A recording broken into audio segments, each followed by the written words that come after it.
Chevella bus ప్రమాదం ఇంకా మనందరి కళ్ళ ముందు మెదులుతూనే ఉంది.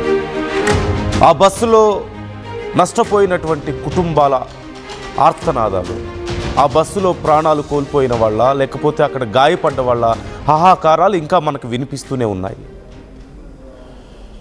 ఆ భయంకర దృశ్యం ఇంకా మన కళ్ళ ముందు మెదులుతూనే ఉంది. మరోవైపు చేవెళ్ల బస్సు ప్రమాద బాధితులకు ప్రభుత్వం పరిహారాన్ని అందజేస్తుంది. ప్రభుత్వం తరపున తాండూరు ఎమ్మెల్యే మనోహర్ రెడ్డి బాధితులకు ఆ పరిహారాన్ని అందజేస్తున్నారు. ప్రభుత్వం తరపున 5 లక్షలు, ఆర్టీసీ తరపున 2 లక్షల రూపాయల చొప్పున చెక్కులు అందజేస్తున్నారు. అయితే 3 కూతుర్లను కోల్పోయిన తండ్రి ఎల్లయ్య గౌడ్కు 21 లక్షల చెక్కు ఎమ్మెల్యే అందజేశారు. ఈ సందర్భంగా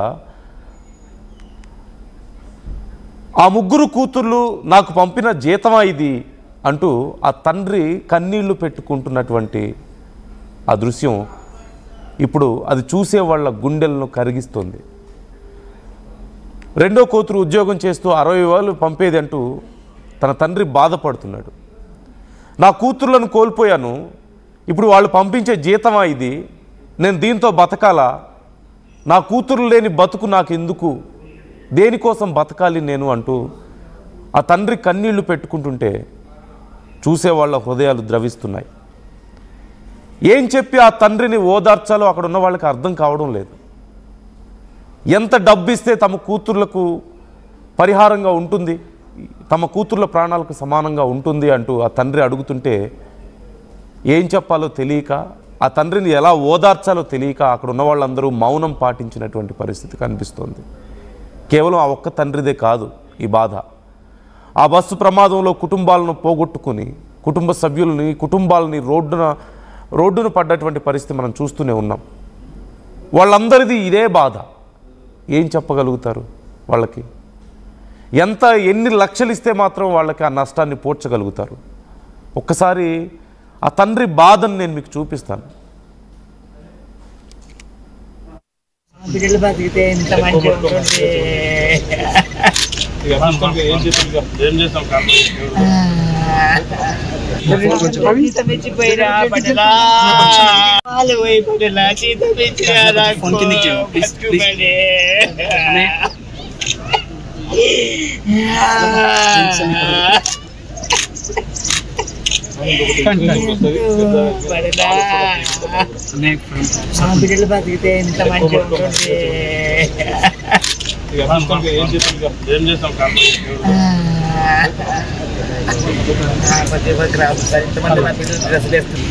అందుకేం సార్ ముగ్గురు ఒక్కరైనా ఉంటే సార్ సార్ అంటే కూడా ఎవరు తీసుకపోతే ఇద్దరు ఒకటేసారి ఎత్తుకపోతారా సార్?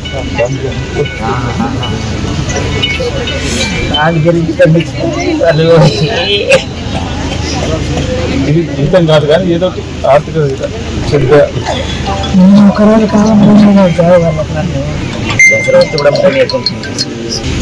అందుకేం సార్ ముగ్గురు ఒక్కరైనా ఉంటే సార్ సార్ అంటే కూడా ఎవరు తీసుకపోతే ఇద్దరు ఒకటేసారి ఎత్తుకపోతారా సార్? దాని గురించి ఇది జీతం కాదు కానీ ఏదో ఆర్థిక ఆ తండ్రిని ఏం చెప్పి ఓదార్చగలుగుతాం ఎవరైనా? 4 కూతుర్లు, పెద్ద కూతురికి పెళ్ళైపోయింది, రీసెంట్గానే పెళ్ళయింది. మరొక 3 కూతుర్లు మంచి చదువులు చదువుకున్నారు. ఇప్పటికే ఒక కూతురు ఉద్యోగం చేస్తుంది, ఒక కూతురు MBA చేస్తుంది, మరో కూతురు డిగ్రీ చేస్తుంది. చేతికి అందించినటువంటి పిల్లలు ఇన్నేళ్లుగా అల్లారు ముద్దుగా పెంచుకొని చేతికి అందొచ్చినటువంటి పిల్లలు చివరికి ఇలా విగత జీవులై తన కళ్ళ ముందు కనపడితే ఆ తండ్రి గుండె ఎలా తట్టుకోగలుగుతుందో ఒక్కసారి మనం ఆలోచించవచ్చు. ఎంత బాధను అనుభవించుంటాడు. ఈ మధ్యనే ఇంట్లో శుభకార్యం జరిగింది, పెద్ద కూతురికి పెళ్లి జరిగింది.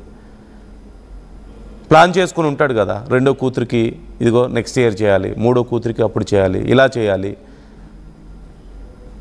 అలాంటి అల్లుళ్ళని తీసుకురావాలి, వాళ్ళ కాపురాలు ఇలా ఉండాలి, మనవళ్ళు మనవరాళ్ళు, ఒక పండగ వాతావరణాన్ని ఊహించుకొని ఉంటాడు కదా ఆ తండ్రి.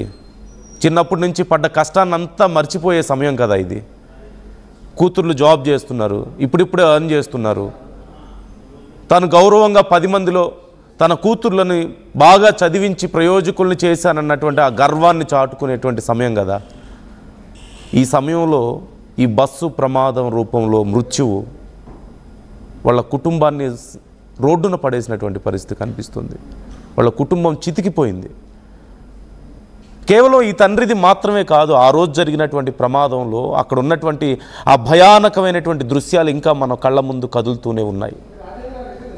నుజ్జైనటువంటి బస్సు, లారీ భాగాలు, విపరీతమైనటువంటి గాయాలతో కాళ్ళు చేతులు విరిగి కొంతమంది, రక్తం ఓడుతూ కొంతమంది, చిన్న పిల్లలు సైతం అక్కడ ప్రాణాలు కోల్పోతే బిడ్డల్ని కోల్పోయినటువంటి తల్లిదండ్రుల ఏడుపులు ఒకవైపు, ఎంత భయానకమైనటువంటి దృశ్యాలు ఆ రోజు మనం చూసాము, ఇంకా మన కళ్ళ ముందు మెదులుతూనే ఉన్నాయి.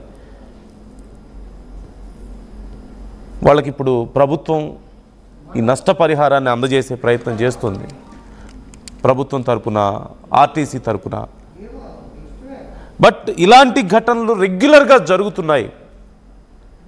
ఈరోజు మనం చూసాం ఒడిశా ఆర్టీసీ బస్ ఘటన, రాత్రి మనం చూసాము. అలాగే చేవెళ్ళ ఘటన చూసాం, అంతకుముందు కర్నూలు ఘటన చూసాము.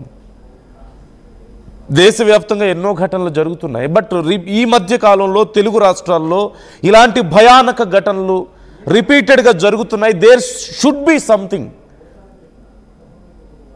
సమ్ కైండ్ ఆఫ్ ఎక్సర్సైజ్ ఇవన్నీ జరగకుండా ఉండేందుకు.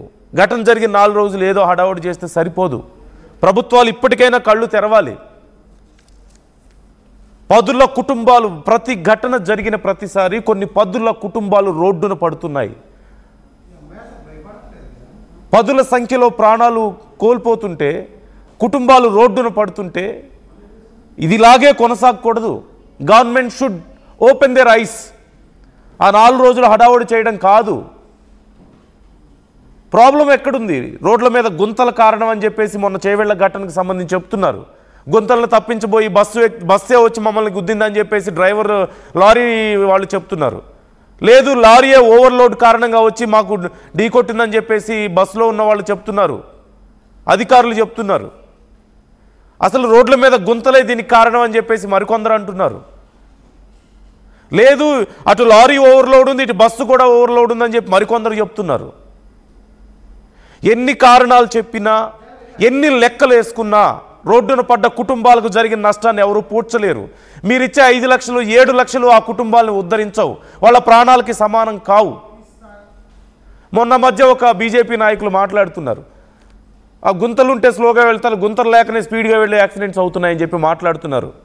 ఒక బీజేపీ నాయకుడు, ఒక ప్రముఖ నాయకుడు. ఏం చెప్పగలం? ఏదో ఒక సివియర్ యాక్షన్ ఉండాలి ప్రభుత్వాల నుంచి. There must be some change. Maybe this is time to change. ఇలాంటి విషయాల్లో మార్పు జరగాల్సిన అవసరం ఉంది. పబ్లిక్ ట్రాన్స్పోర్టేషన్ విషయంలో కొన్ని మార్పులు చేయాల్సిన అవసరం ఉంది, కొంత ప్రక్షాళన చేయాల్సిన అవసరం ఉందని ఇవన్నీ మీకు సూచిస్తున్నాయి. ఇప్పటికి కూడా కళ్ళు తెరవలేదా? మరింత నష్టం, మరింత destruction. There will be more chaos.